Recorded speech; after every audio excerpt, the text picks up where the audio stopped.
el día de hoy. Entonces vamos a hablar de un tema pues realmente como ya el doctor Carlos venía hablando, que es muy interesante y que todos los días tenemos que estar más familiarizados con este tipo pues de intervenciones y de terapias. Entonces la charla del día de hoy se llama Baja Visión, una situación invisible. Y pues es una charla conjunta con el profe Saúl, que es el especialista en baja visión y nos está acompañando el día de hoy también.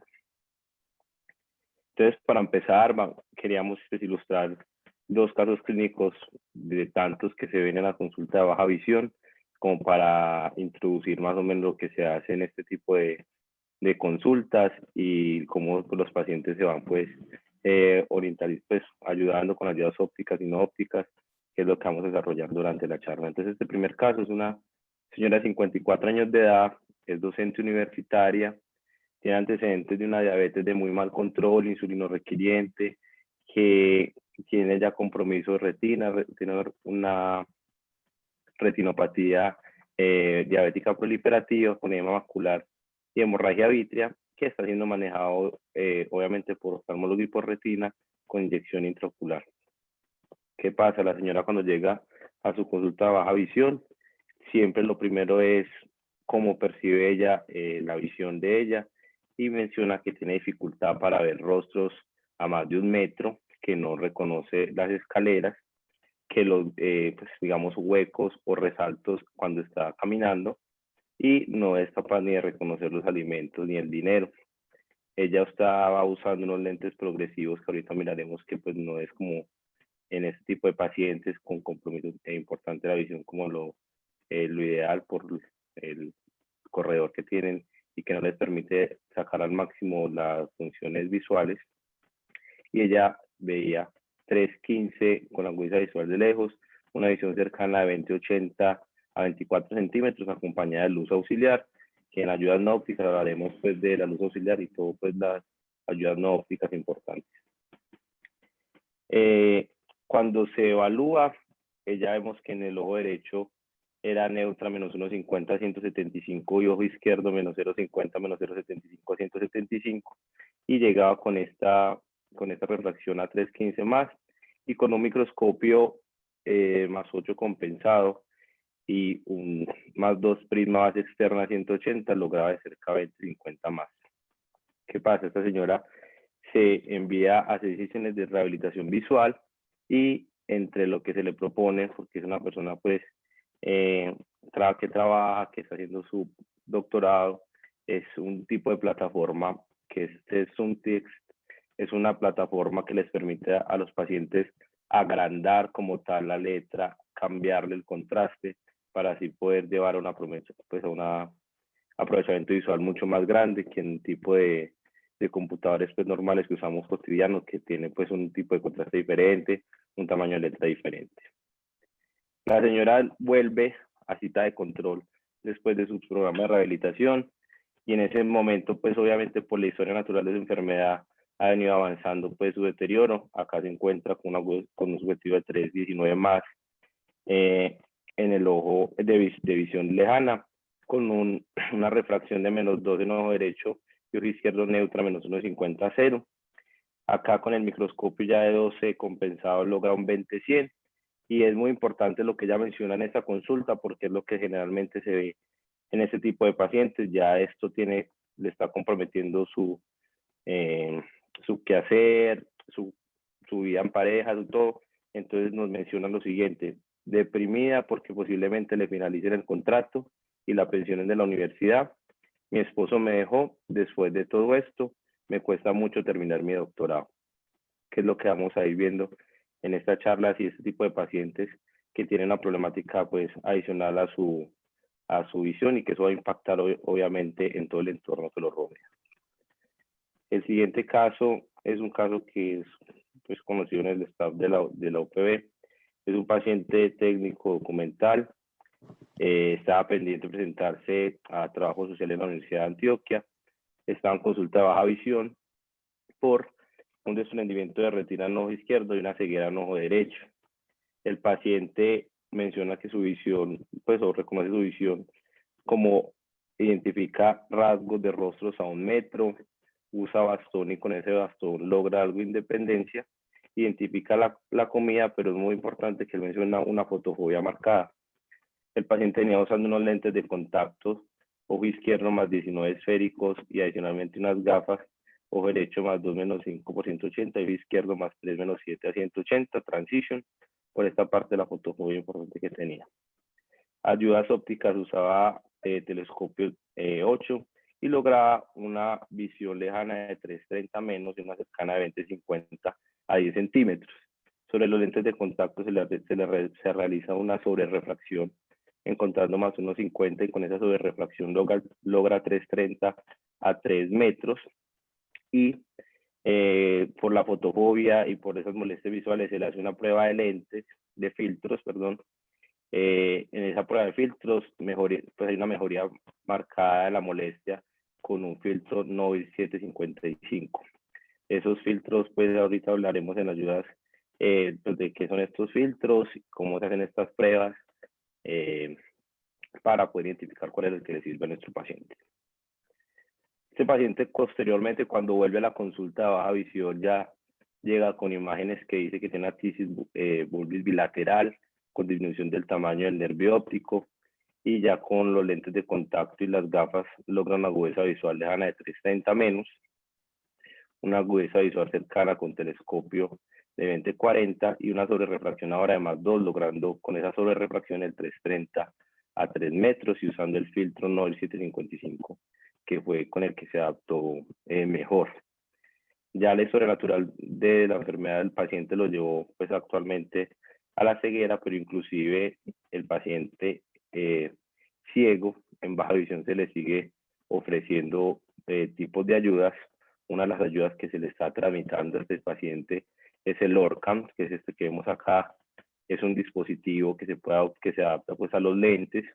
Es un dispositivo que le sirve a los pacientes, funciona sin Wi-Fi, le permite manejar por la voz, reconoce rostros, los identifica, lee pues, el libro, lee el celular y les permite realizar pues, a los pacientes ciertos tipos de actividades que le va a impactar importante la calidad de vida, inclusive cuando ya están ciegos. Entonces, a manera de introducción, lo que se hace en baja visión es lograr el aprovechamiento del resto visual funcional. Esos pacientes con patologías propiamente oculares, con déficit, y que lo que se va a llevar es, o lo que se quiere lograr es sacarle mayor provecho a lo que tiene de función. Son múltiples factores que van a influir en la capacidad de la persona de interpretar lo que ve. Acá también juegan factores muy importantes del trabajo de la persona, de la familia, del soporte familiar, de la educación y todo lo de rehabilitación, que va a impactar a que aprenda a sacarle el mayor provecho pues, al resto funcional visual. La pérdida visual va a llevar pues, a consecuencias negativas en salud psíquica y física. Como vimos, los pacientes llegan inclusive en depresión por toda la situación que esto los rodea, porque hay separaciones, porque el trabajo no los quieren rehabilitar ni los quieren reacomodar según sus necesidades visuales, no pueden desplazarse solos y por ello pues llevan a un problema importante en la parte psíquica. Y es importante que tienen una perspectiva de futuro incierto. Muchos pueden llegar con ideas de que van a lograr volver a una visión normal, y lo que se quiere acá es enseñarles que pueden sacarle provecho a lo que les queda funcional, y le genera pues obviamente algo de incertidumbre, ese futuro incierto. Este tipo de terapia está dirigido a los pacientes con visión funcional, como dijimos, utilizando ayudas específicas para lograr el máximo o la mejor agudeza visual. Y no solamente acá es importante hablar de agudeza visual, que nos habla de cantidad visual, sino que también se habla de calidad visual. Entonces no solamente nos casamos con la agudeza visual como número, sino que hay muchas cosas más adicionales, como el contraste, como el campo visual. Entonces todo eso va a ser muy importante porque eso va a ser un complemento.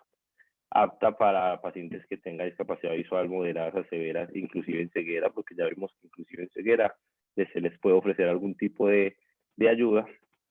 Y en Colombia el Instituto Nacional reportó que tenemos aproximadamente en el 2006 1.100.000 personas con algún tipo de deterioro visual, de los cuales 80% están en discapacidad visual y ya 20% invidentes.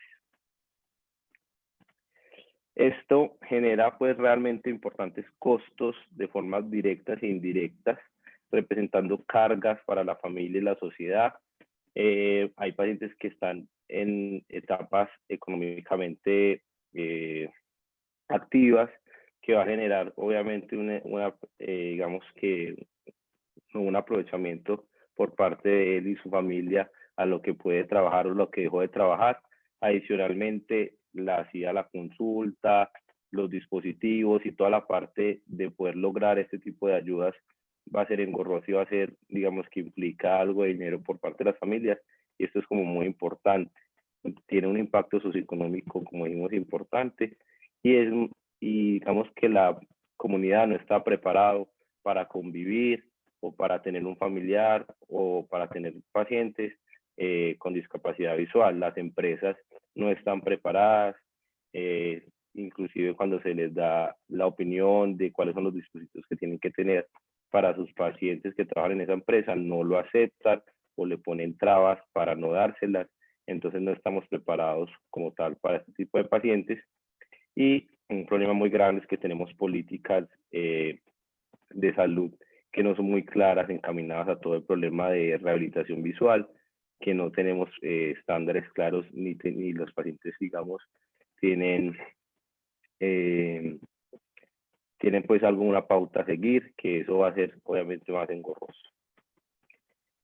Si miramos la relación pues, de salud pública, de políticas públicas en salud, miramos que al identificar el problema, se parte de que evidentemente la baja visión es un problema social que hay que formular, y lo importante en la formulación es que no logramos identificar o estamos invisibles en la política de baja visión a nivel nacional, que los esfuerzos tienen que estar implementados, o digamos los esfuerzos locales e instituciones tienen que ir a la implementación de este tipo de políticas para poder pues evaluar evidentemente bien los pacientes.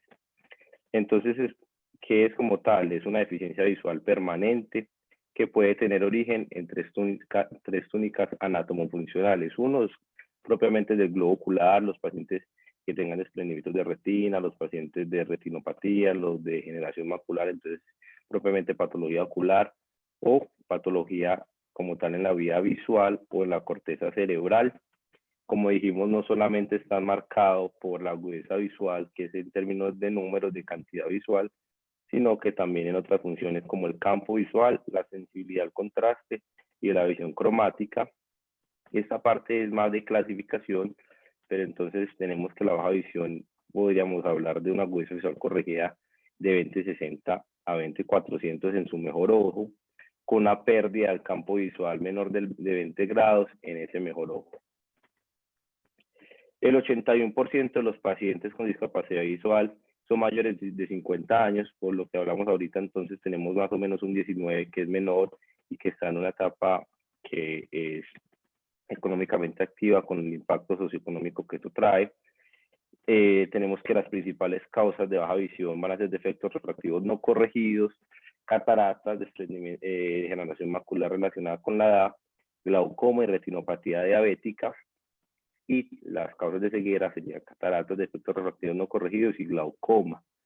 Esto genera aproximadamente una pérdida estimada de 16 a 20 billones de dólares anuales, y en el censo pues, del 2018 para Colombia dice que en total de la población tenemos una prevalencia de 7.1 de discapacidad visual, y que en la lista de discapacidades es la segunda en prevalencia.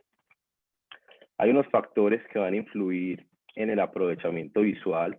Uno es el desarrollo cognitivo del paciente, y en la parte pues es muy importante también hablar de la educación.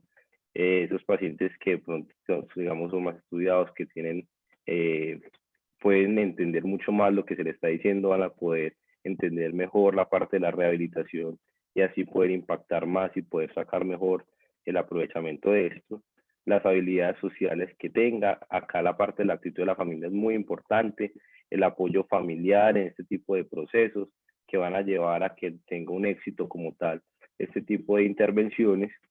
La edad, porque no es lo mismo pues rehabilitar un paciente pediátrico, un niño, sin todo el problema social que ellos puedan cargar, diferente a un adulto que ya tiene, que ya adicionalmente está pensando su problema económico, su problema en familia, en pareja, dificultades que tengan ellos propiamente perceptivas y el interés propio en poder sacar al máximo este tipo de discapacidad. El panorama actual que nosotros tenemos en Colombia es que el 75% de los pacientes que tenemos con baja visión no van a recibir ningún tipo de terapia y que los pacientes que reciben, que es más o menos el 35%, solo un 3.3% pueden finalizar la rehabilitación, y eso habla de que no tenemos un plan instaurado grande de política en salud pública en esto, que a los pacientes les va a impedir poder llegar a este tipo de terapia y terminarlos. A los pacientes que ingresan les va a dar una dificultad grande terminarlo por toda la parte, pues por todo lo económico, porque no les dan las ayudas, porque tienen que tutelar, por muchas causas. Hay barreras geográficas, estructuras en el sistema de salud, en la organización y financieras. Las geográficas propiamente habla de que son pacientes que de pronto no viven en área urbana, viven en área rural, se tienen que desplazar, no solamente en un área rural, digamos en Medellín, sino que puede ser en municipios alejados, y entonces no van a tener la posibilidad ni de asistir como tal a la consulta, ni de poder rehabilitarse. En el sistema de salud, como mencionamos, porque es que realmente no tenemos una política que nos dé lineamientos claros en la parte de rehabilitación. Sí, pues sí tenemos políticas de tamizaje de pacientes con patologías crónicas, en oftalmólogo pues general, pero no propiamente de rehabilitación visual. En la organizacional es porque no todas las instituciones prestan este servicio. Realmente en Colombia como tal está muy sectorizado y solo son 5 ciudades que digamos que tienen la capacidad de prestar servicio de baja visión, y así sea en instituciones grandes, no van a tener esas instituciones especialistas en baja visión. Y financieras por todo el gasto que esto trae, tanto directo como indirecto. Y en nuestro país, hasta el 2020 no teníamos como tal una guía de práctica clínica de baja visión. Se espera que pues en pronto tengamos este tipo de guías en donde la universidad está participando con el profe Saúl para generar este tipo de guías. Si miramos, no solamente es un problema como tal de los pacientes y de salud pública, sino que inclusive entre las mismas personas que trabajan en patologías visuales también hay algo de desinformación. Miramos acá algunos traídos pues textualmente de lo que dice pues propiamente algunos especialistas. Dice: nunca el departamento o alcaldía ha priorizado la salud visual. Eso es un optómetra especialista en baja visión. Hace falta la mezcla de interés político, interés gremial, interés personal del profesional. En cuanto a baja visión, un decano en la Facultad de Medicina en Bogotá. En general, los oftalmólogos, la parte de baja visión la tenemos bastante descuidada. Un oftalmólogo en Bogotá, y desde la academia nunca nos enseñaron baja visión. O sea, nunca nos enseñaron rehabilitación, entonces lo hemos tenido en cuenta, no lo hemos tenido en cuenta por eso. Oftalmólogo en Bogotá. Desde lo legal, tenemos políticas nacionales de discapacidad visual, pero que no se encuentra explícita como tal la atención y cobertura. Entonces no es claro si tienen como tal acceso a las ayudas ópticas y no ópticas que se les va a ir instaurando en este programa. La ley 361 del 97 en su artículo 18 habla de que una rehabilitación tiene que ser integral para todas las personas con limitación y que la población cuente con instrumentos para intervenir y propiamente cambiar la calidad de vida. La ley 1346 de 2009 es como tal la ley donde se habla de los derechos propiamente de las personas con discapacidad y la inclusión que tienen que tener en la sociedad. Y Colombia, digamos que se adherió a esta estrategia internacional de visión de la OMS del 2020, donde habla y donde engloba todo lo de salud visual, donde engloba lo de rehabilitación, pero realmente eso no se ve en la práctica normal. Y en este plan de Internacional de Visión 2020 no hay un plan que incluya procesos de rehabilitación.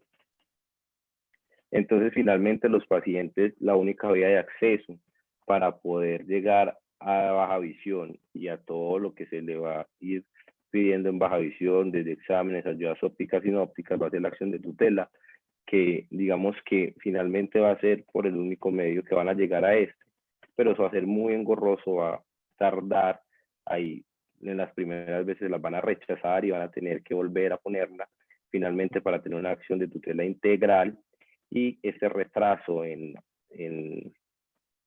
la aprobación de los servicios, digamos que va a ir de la mano con la evolución natural de la enfermedad de los pacientes, y cuando llegan a baja visión, pues ya no va a ser mucho lo que se le va a poder sacar de provecho por obviamente la historia natural de la enfermedad, que fue lo que lo llevó a la baja visión.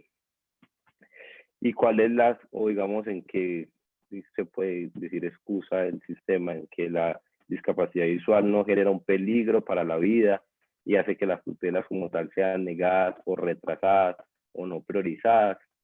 Que no todos los pacientes van a poner tutela, entonces obviamente unos no van a tener las capacidades, o definitivamente se les torna muy engorrioso y no lo van a hacer. Y a los pacientes inclusive con tutela, algunos les dan los instrumentos y a otros evidentemente no les van a dar los instrumentos que van a necesitar en la parte de baja visión. Queríamos hablar acá en la parte de diagnóstico, y en diagnóstico partir con esta diapositiva, y si ustedes pues quieren participar en el chat, realmente si consideran que una consulta de baja visión que dura aproximadamente 1 hora es adecuado, es mucho tiempo, es un poquito tiempo, y hacia el final pues como se socializa pues para que sea como más dinámico, y lo ponemos al principio para después de que se habla de todo lo que se hace en la consulta, ya se defina como si realmente requiere o no requiere todo este tiempo. Es una historia clínica que tiene que ser muy completa, es una historia que tiene pues obviamente datos de filiación, muy importante la parte de ocupación para saber cómo son las necesidades visuales de esos pacientes, el motivo de consulta por lo cual está en baja visión, y la enfermedad actual, sobre todo haciendo énfasis en cómo percibe su visión. Es importantísimo conocer obviamente toda la historia oftalmológica de su oftalmólogo tratante, qué le ha hecho y cuál es el plan que está trazando con estos pacientes, conocer antecedentes y enfermedades crónicas del paciente y cómo está controlado o si no está controlado este tipo de terapias. Importantísimo conocer otro tipo de discapacidades auditivas, motrices, que van a limitar, digamos, un poquito la parte de la rehabilitación y el entendimiento, pues como tal en todo este proceso. Si fue la primera vez, pues es la primera vez que está en baja visión, o ya tenía una ruta trazada y un plan previo, conocerlo, porque en ese sentido muchos pacientes, digamos, que se pueden perder en el tiempo pues de la consulta y volver a la baja visión, y qué lentes está usando, qué ayudas ópticas y no ópticas viene usando, cómo percibe su propia visión, si reconoce o no rasgos fácilmente a 1 metro, si es capaz de desplazarse en calles o en espacios abiertos, identifica o no la comida y los billetes, si tiene molestias con la luz y las expectativas, porque hay que aterrizar esas expectativas y hacerlas pues, y adicionalmente aterrizarlas, eso es lo que vamos a intentar buscar según la expectativa del paciente. Y esta historia clínica o todo este conversatorio puede ser tan largo que muchas veces estos pacientes se tienen que llamar antes de la consulta para hacerle este tipo de preguntas, porque definitivamente no daría el tiempo para poderlo hacer todo en el consultorio. Entonces empezamos tomando la visión lejana. Hay muchas formas de tomar visión lejana. O sea, digamos que está Nelen y está esta cartilla, que es una cartilla que parte de un estudio de retinopatía diabética. Que tienen pro esta cartilla versus Snellen, digamos que Snellen usa optotipos que no siguen una variación logarítmica y es más para visión angular más que para tomar visión numérica. Esto, como vemos, tiene 5 letras, que finalmente este viene siendo el 2020, esta que está marcada acá, pero los pacientes acá que logran el 2064 ya digamos que pueden tener un tipo de visión funcional y digamos no van a depender tanto de las demás personas, pueden salir a hacer sus cosas, pueden salir, comprar, coger un bus. Entonces esos pacientes que logran este 2064 realmente todavía tienen un grado de independencia muy importante. Esta cartilla, como dijimos, es una base, un test que se hizo en el 76 por Bailey y Jan Lobby. En el 82 tuvo una modificación por el doctor Rick Ferrix para el uso de estudio en retinopatía diabética, tratamiento temprano, y es una regresión logarítmica que permite que los procedimientos aritméticos, incluidos análisis de regresión y estadísticos, sean paramétricos. ¿Qué quiere decir eso? Que usted presenta 5 tipos de línea, 5 letras por línea tipo Sloan, tiene un espacio entre las letras y las filas que es constante de acuerdo al tamaño de la letra. Ese espacio entre las letras es del ancho de una letra de esa misma línea, y el espacio entre las líneas está dado por la altura de la letra del siguiente nivel. O sea, eso siempre sigue un parámetro logarítmico. Y hablamos de que unidades logarítmicas de progresión en el tamaño de las letras entre línea y línea. Entonces este tipo de carta es la que se debería usar en los pacientes de baja visión para sacar pues un estimado numérico lo más cercano a la realidad. Otro que se debe evaluar en la consulta de baja visión es la sensibilidad al contraste. Hay varios métodos, digamos que la cartilla de Pelly-Robson es la que vengo a mencionarles el día de hoy. Esto, perdón acá, esta cartilla tiene por cada línea 6 letras y como vemos lo que quiere lograr, lo que quiere calificar es la capacidad de discriminar varios espectros lumínicos. Es una menor cantidad de contraste que se hace para lograr esta distinción, y esto es muy importante porque esto está muy relacionado con actividades como conducir, reconocer rostros y otras tareas de la vida diaria de discriminación. Puede medirse en ondas sinusoidales y en test basados en optotipos, que es lo que hace este tipo de test. Acá no se mide ondas sinusoidales, y son 16 tríos de letras que tienen un tamaño constante organizado en 8 filas, y cada letra subtiene pues digamos un ángulo de 2.8 grados a una distancia de 1 metro. Esto mantiene pues un punto 15 unidades logarítmicas hasta llegar al punto 56 del contraste con el último trío, y lo vamos a interpretar como 2, que indica un 100% del contraste, menos del 1.5 de eficiencia visual y menos de 1, que es lo que va a representar discapacidad visual. Y lo otro es campo visual por microperimetría.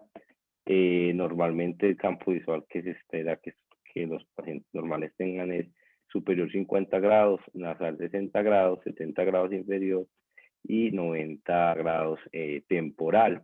¿Qué nos va a permitir esto? Nos va a permitir identificar, localizar y cuantificar la extensión de pérdida que tenga el paciente. Digamos que esta campometría blanco-blanco se extrapoló más de estudios en glaucoma, pero pues para efectos acá sigue siendo considerada estándar de oro para diagnóstico, evaluación y estabilidad de progresión funcional. Obviamente va a ser limitada en baja visión, y que queremos mencionar acá muy importante, que es que esto por perimetría, por campimetría, mejora precisión, detección y monitoreo de la pérdida en nuestros pacientes de campo visual. Y lo siguiente que sigue después de sacar la agudeza visual contraste y mirar campos sería la refracción.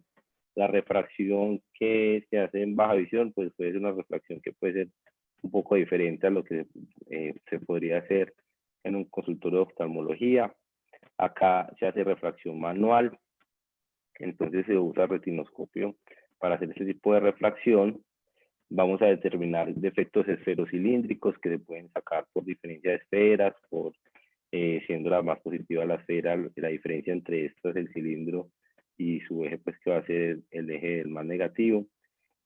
Acá Normalmente se hace normalmente lo que se hace es una retinoscopía con espejo plano, pero en estos pacientes inclusive se tiene que invertir el espejo por los defectos que llegan a tener tan grandes, y esto nunca se hace con foróptero como se podría hacer en consulta de oftalmología, sino que se hace con montura, porque estos pacientes están limitados en campos, los pacientes tienen que hacerlo de forma dinámica, van a tomar posiciones compensatorias que el foróptero no les va a permitir. Entonces esto viene siendo casi que una charla mientras uno va conversando con el paciente, ir haciendo la refracción y el paciente va a ir tomando unas posiciones naturales que van a permitir al clínico, el que está haciendo la refracción, poderla realizar. No se usa autorrefractometría. La otra cosa que podría ser muy estática es lo de la distancia de trabajo, que acá no es válido. Usted puede variar su distancia de trabajo, pues normalmente uno puede empezar a 50 centímetros, pero usted puede irse a 30, puede salir un poquito, se cambia de lado solo por el hecho de que esto es un proceso dinámico.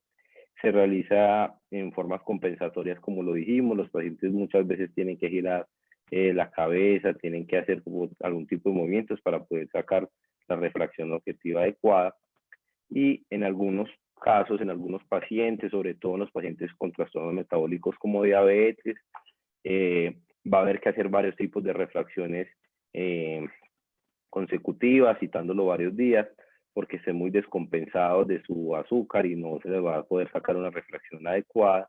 Entonces se le podría tomar 3 refracciones y sacar un promedio entre las 3 para llegar a una refracción como adecuada. Entonces se hace con retinoscopía. Acá digamos que es un sistema de proyección de rayas, pues, que ya conocemos, desarrollado por Copland, y lo que se hace en ese sistema es que obviamente usted identifica el movimiento de la raya, el color y la intensidad del brillo que esto genera, y así va a poder sacar si es un defecto positivo o negativo, y sumándole o restándole esferas. Ya como tal en la intervención, entonces en la intervención propiamente hablamos de aumento de magnificación, que es como el principio fundamental por el cual se va a trabajar las ayudas ópticas. Sabemos que la magnificación puede ser angular, puede ser axial, y digamos, esto va a ser el fundamento principal en ayudas ópticas. Entonces, en ayudas ópticas podemos decir que los menores de entre 7 y 16 años podemos usar lupas manuales y electrónicas, telescopios y tabletas, y los mayores de 16, digamos, hay circuitos cerrados de televisión, dispositivos electrónicos portátiles como los mouse y lupas electrónicas portátiles que van a ayudar a sacar al máximo aprovechamiento visual.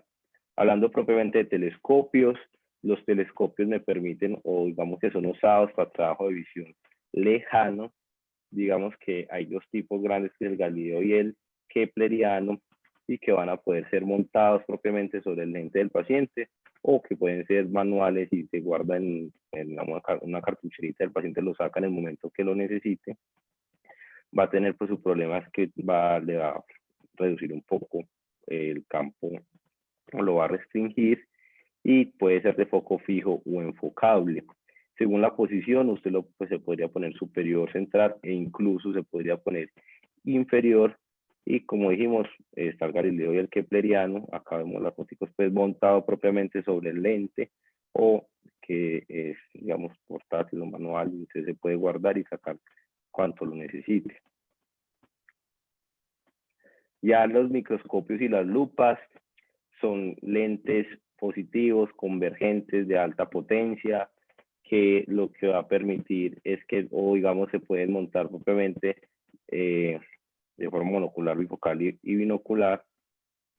En este caso, usted puede montar un microscopio propiamente sobre un lente, entonces que el paciente tenga unas gafas solamente de microscopio, las puede montar sobre los mismos lentes. Se puede combinar con prismas, y en las lupas, que son dispositivos pues, que son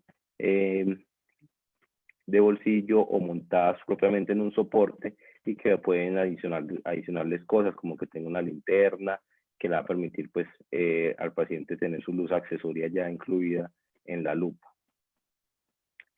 En ayudas no ópticas podemos, digamos, que mejorar la posición y postura de los pacientes. La iluminación es fundamental. mejorar el contraste y ampliar el texto, pero tenemos otro tipo de ayuda, digamos los relojes parlantes, que el paciente pues obviamente se necesita saber la hora, si el reloj le parlantea la hora, atriles, teclados, que estos teclados muy importantes son amarillos con letras más grandes que le permite al paciente identificar y tener digamos, un mayor contraste para poder identificar la letra con la que está trabajando, y calculadoras parlantes como las que vemos acá, que pues obviamente le parlantean los números. Otras ayudas importantes, los filtros, ya ahorita en el primer caso hablamos de filtros, esos filtros se tienen que probar, no digamos que se le hace prueba de filtros a los pacientes, el paciente sale al exterior con, obviamente en la consulta de baja visión, se prueba filtro por filtro identificando cuál es el que más se acomoda a su patología y con cuál logra tener mayor comodidad.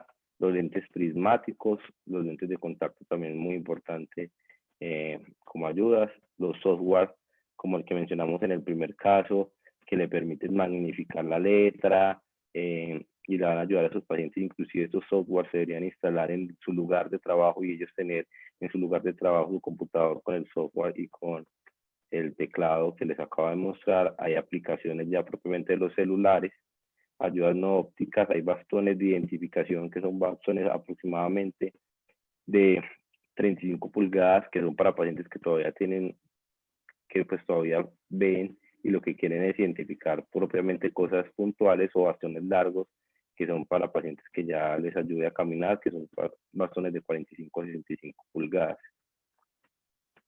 La rehabilitación de estos pacientes tiene que ser multidisciplinaria y multicomponente, multidisciplinaria porque son muchos los que van a intervenir en este proceso, y el multicomponente habla de que no solamente es entregar la ayuda visual, sino que es educarlo, cómo la tiene que hacer, para que aprenda a hacerla, y toda esta parte del componente, no solamente en educación, sino de instauración y manejo. Mejorar la calidad de vida con la salud, obviamente hace parte de los objetivos de esta rehabilitación.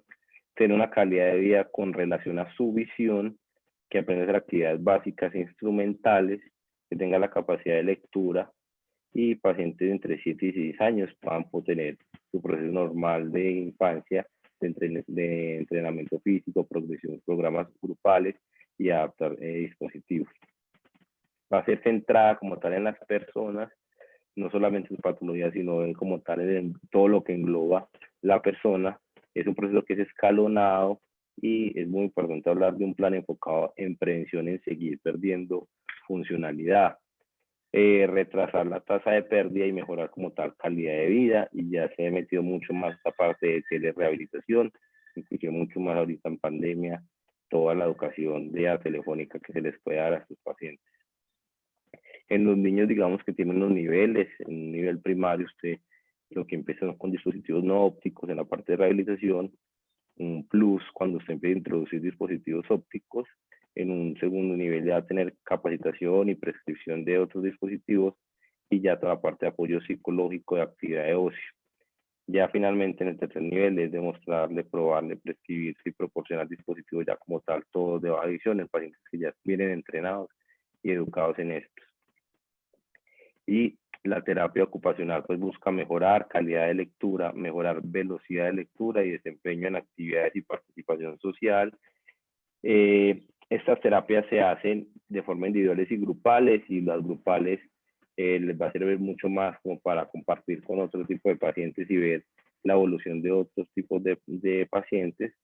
Pueden ser grupos pequeños y variar por semanas, y se capacita tanto en ayudas ópticas como en no ópticas. La intervención psicológica es muy importante porque estos pacientes, como hemos tenido una carga emocional y psicológica mucho más grande, se hace grupal o individual, programas de automanejo, educación y solución de problemas, y el parte de soporte en pareja y adaptarse a este nuevo estilo de vida.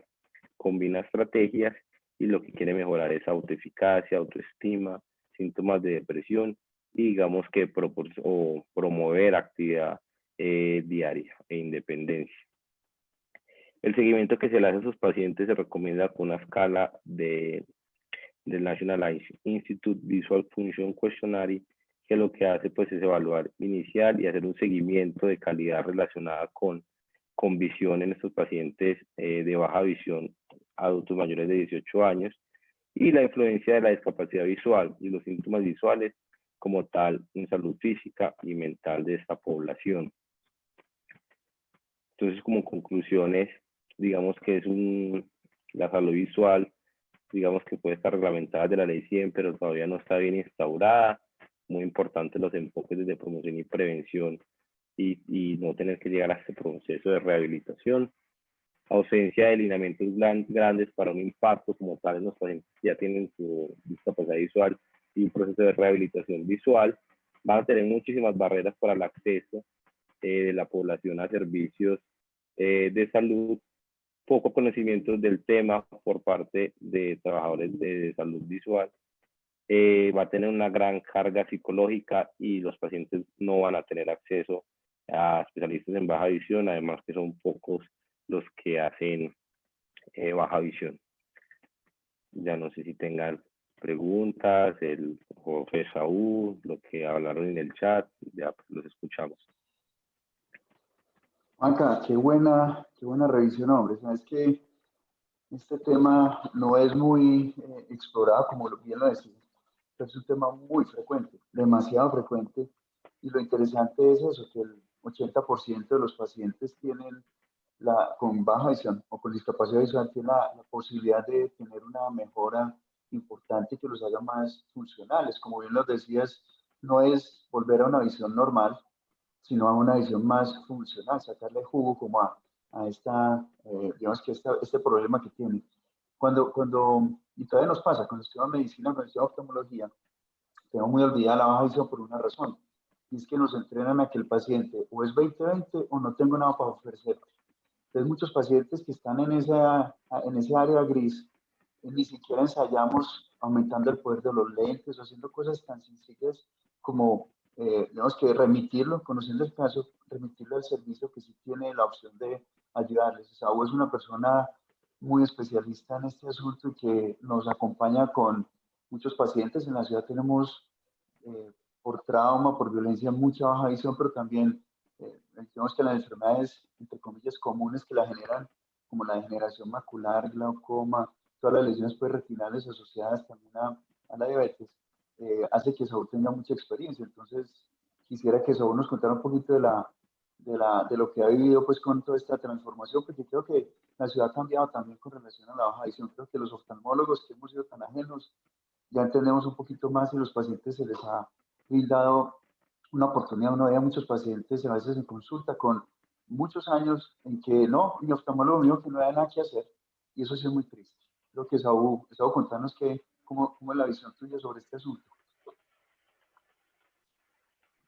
Hola, buenos días. Bueno, me parece súper importante la charla que hace Juan.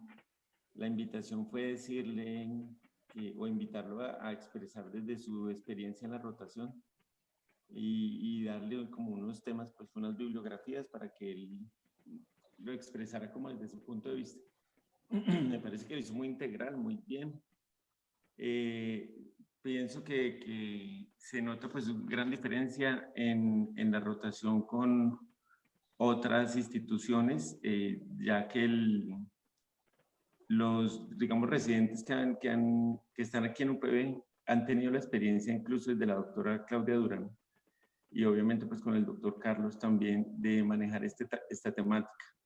Y se ha logrado hacer un gran impacto a través de todas pues, las personas que vienen por este camino de la evaluación de profesionales formados aquí en la universidad.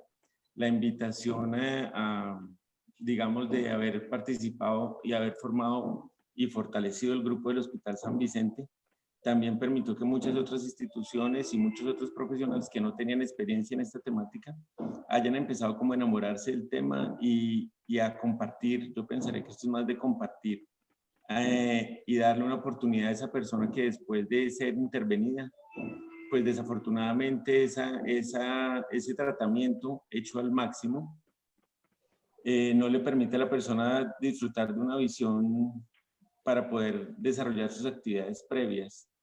Y lo que llevamos hoy es que gracias a esa tremenda intervención que se le ha hecho, a ese tratamiento oftalmológico crónico seguido, se vaya generando un proceso donde la persona puede retomar sus actividades, incluso en áreas que son muy complejas, joyería, música, informática, trabajos de contabilidad, y pensaría que pues esto es una oportunidad grande que se le debería brindar a casi todas las personas. Incluso hemos empezado a tocar el punto de llevar a personas que no tienen condición de baja visión, pero que su requerimiento visual es muy alto, digamos en neurocirugía o en odontología, se está haciendo adaptación de ayudas ópticas para que su trabajo sea obviamente más efectivo y más cómodo. Entonces, se está teniendo una ampliación bastante importante en esta temática.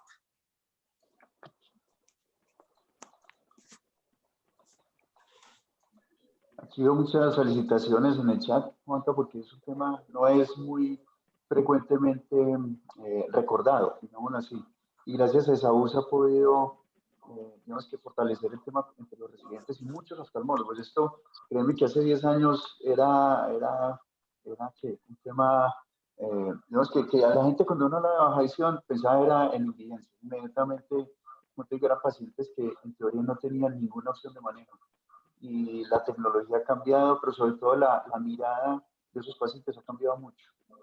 Aquí quería resaltar que tenemos con nosotros a dos personas, la doctora Malena Tomijama, perdón si no lo pronuncio bien, y el doctor Pedro Muro, que son de Perú. Ellas son muy juiciosos y nos acompañan bastante. Bienvenidos cuando deseen también participar, si quieren hacer alguna ponencia, bienvenidos por acá. ¿Sabes una cosa, Esaú? Que vos has hecho un cambio en los residentes que permite que muchos pacientes tengan una mejor visión y, como te digo, que se puedan orientar. En el San Vicente se hizo un trabajo muy bonito también con Invidencia, que alguna vez debería llevarlos allá para que conozcan las posibilidades que tienen los que tienen una limitación severísima de la visión en volver una vida muy normal. De eso, Esaú fue el gestor, pues el gran constructor de una verdadera unidad de rehabilitación allá, que es digna pues que todos la conozcan. No, excelente exposición, Juan. Y no sé si hay alguna pregunta en el chat. No sé qué por acá. Pues muchas gracias. Y lo que se decía es verdad, pues acá los que somos residentes de la universidad, pues nos salimos mucho más conscientes y ya con esa rotación que nos hace en baja visión y aprende más sobre esto, sobre todo genera conciencia de que existe, que a los pacientes se les puede ofrecer muchas más ayudas diferentes y que se les puede aprovechar así esté sin visión foveal, pero logran hacer una capacidad de una visión periférica que les permite llevar una vida pues realmente que puede ser muy funcional, que eso es lo que se quiere hacer. Entonces es muy importante pues resaltar eso, que nos están educando y nos están dando como esa orientación que es muy importante. Sí, señor. Bueno, muchas gracias a todos. Vemos que por aquí va terminando la parte académica. Siempre le hemos dejado un espacio a los laboratorios porque con este tema de la pandemia hay que darle la oportunidad que nos acompañen. Laura es quien está coordinando hoy esa parte, si no estoy mal. Entonces, nos puedan compartir un poquito acá y hacer una visita con sus productos, ya que está muy restringido en muchas